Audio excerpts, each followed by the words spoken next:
Karena Kaisang melihat cara politik si Ade Armando nggak gembira, nggak ada ketawa-ketawanya. Ini kan Ade Armando mestinya nanya gitu, mestinya dia berpikir kenapa kemudian ini disampaikan secara terbuka.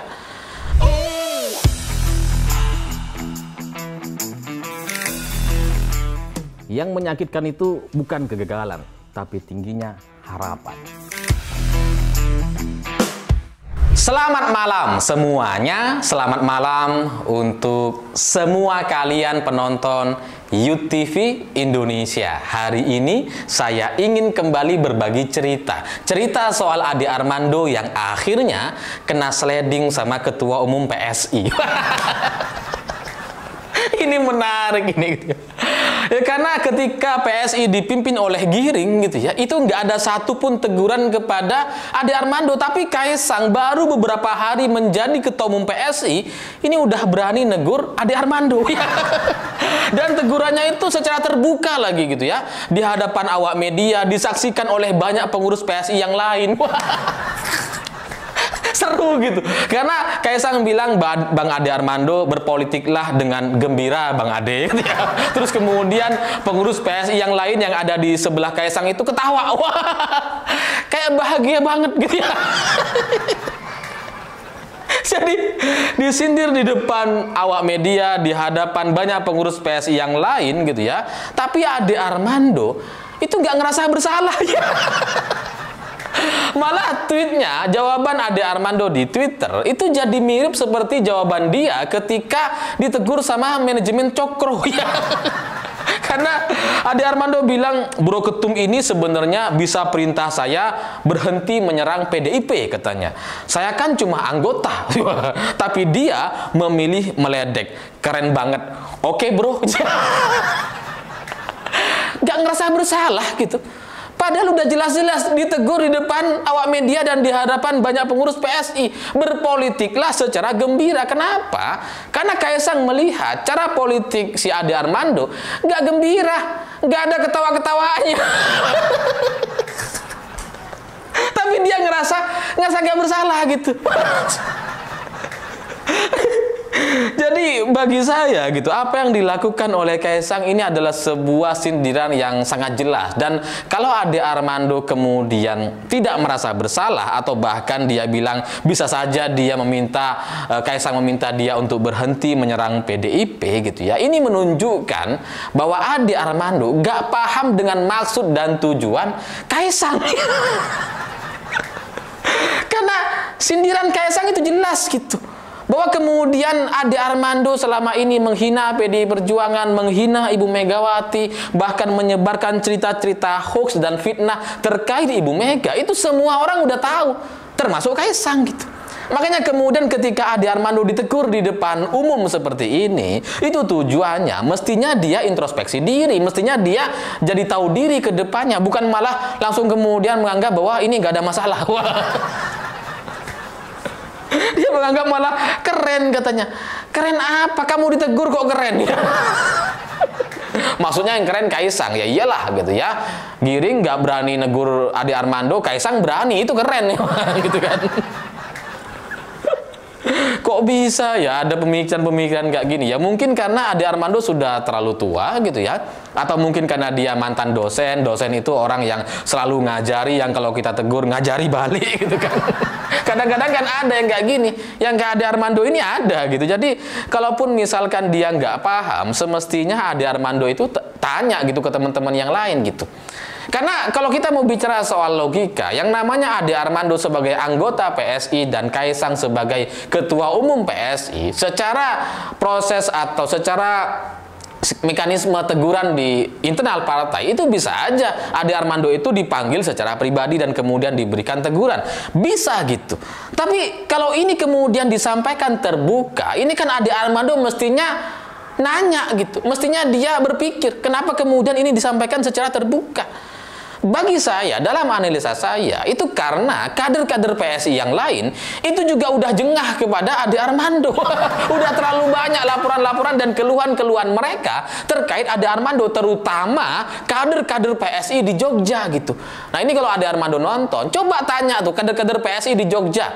itu mereka semua merasa dirugikan sama Ade Armando. Bukan kader sih, caleg-caleg PSI di Jogja.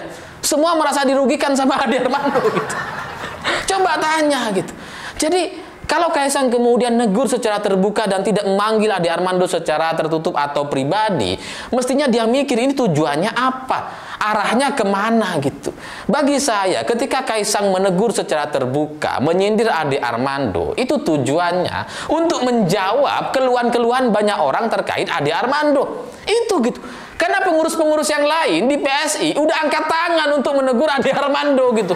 Ya karena dia kan guru besar katanya. Belum ya, gak jadi guru besar ya. Dia dosen di UI gitu kan. Dia gelarnya banyak, pinter katanya gitu kan. Yang lain tuh keder mau negur si Ade Armando ini gitu kan.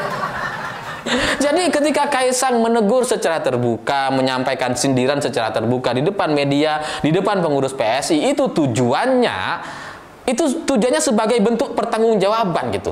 Bahwa Kaisang itu seolah-olah ingin bilang, oke, aspirasi kalian udah saya sampaikan ya, Ade Armando udah saya tegur loh ya ini. Kalau habis ini orangnya ngeyel, ya emang gak gitu orangnya.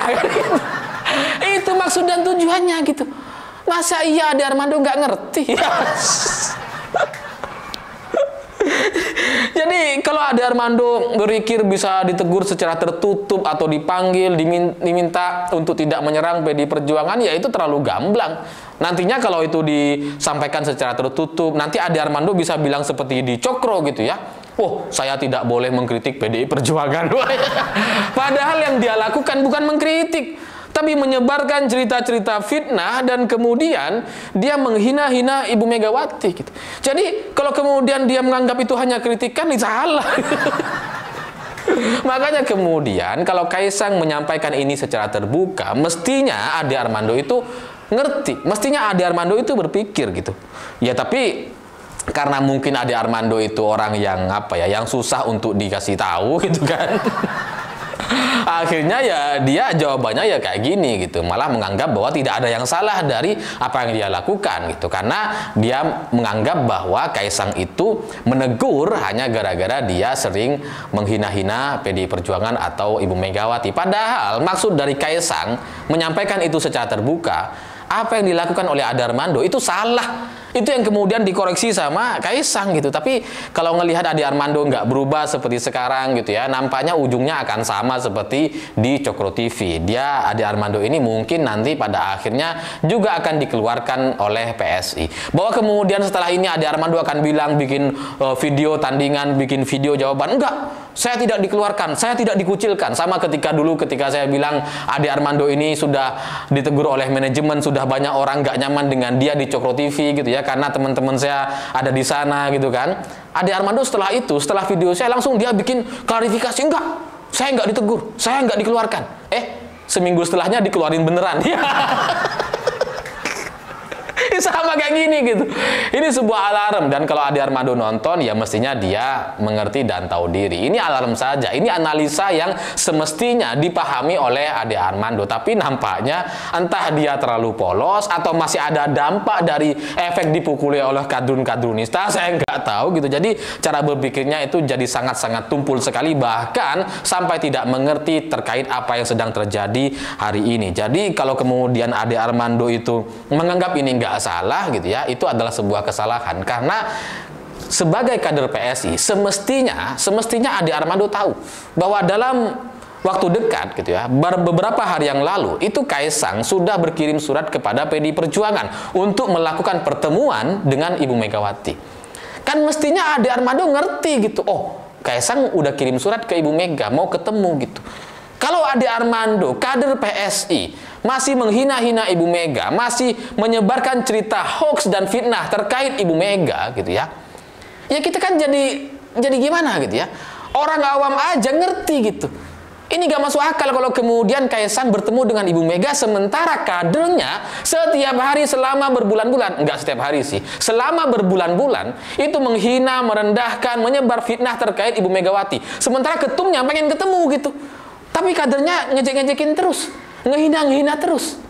Apa iya mau kita terima? Apa iya kita mau ketemu kalau kayak gini gitu? Itu kan menunjukkan gitu ya, ada ketidakpahaman, ada ketidakstabilan antara Ketua Umum PSI dan PDI Perjuangan gitu. Gimana caranya Ketua Umum mau ketemu antar Ketua Umum sementara kadernya nggak bisa dikendalikan? Itu kan membuat marwah dan citra Kaisang sebagai ketum jadi seperti nggak bisa mengendalikan kadernya gitu. Ya tapi terserah gitu. Kalau Ade Armando setelah ini masih tetap ngeyel dan ngotot, ya kemungkinannya dua. Kaisang batal ketemu dengan Ibu Megawati atau Ade Armando yang dipecat dari PSI. Setelah itu mungkin bisa terjadi pertemuan secara baik-baik dan tidak ada rasa atau beban di belakang. Saya pikir itu. Terima kasih sudah menonton. Sampai jumpa di episode selanjutnya.